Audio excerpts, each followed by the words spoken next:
Terry Rossio, one of the writers from the original animated Aladdin movie, isn't particularly thrilled with Disney's upcoming live-action remake.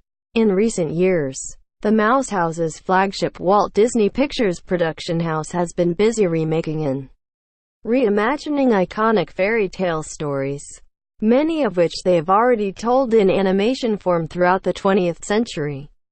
But bringing these characters and stories, like Cinderella and Beauty and the Beast, to life on the big screen in the 21st century has proven enormously successful financially for theyve. So, it isn't particularly surprising that Disney would want to devote the vast majority of their resources to make more of those remakes.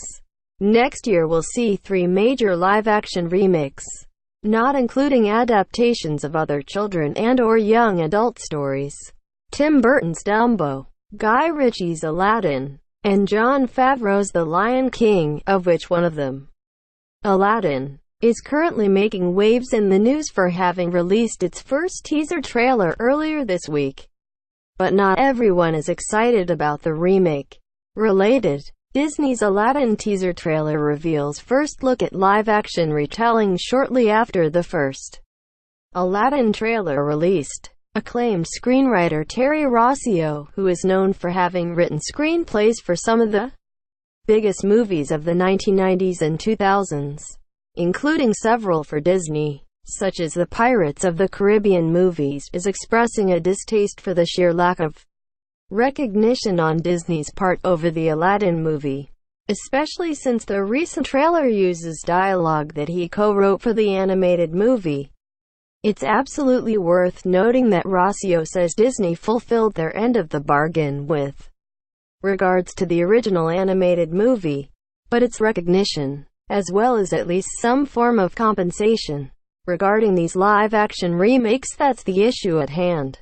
Given that these stories are practically adapted versions of the animated films, it's understandable that the original writers should receive some form of compensation, just like how writers of novels would be compensated when their stories are adapted for the big screen. The problem is, however, that Disney retains the rights to the original animated film, so they aren't contractually obligated to offer that film's writers anything, not even a simple credit. But given that these live-action remakes are now a cornerstone of Disney's ongoing movie strategy, it stands to reason that they should at least provide the original creators something in return. Rossio says in his tweet thread that he asked for things like a pass to Disneyland Park to something as simple as a t-shirt, but those were all rebuffed. What's interesting, though, is that Disney apparently had granted him and other screenwriters lifetime passes to their theme park years ago, but then later stripped them of that privilege. Source: Terry Rossio Tags. Aladdin.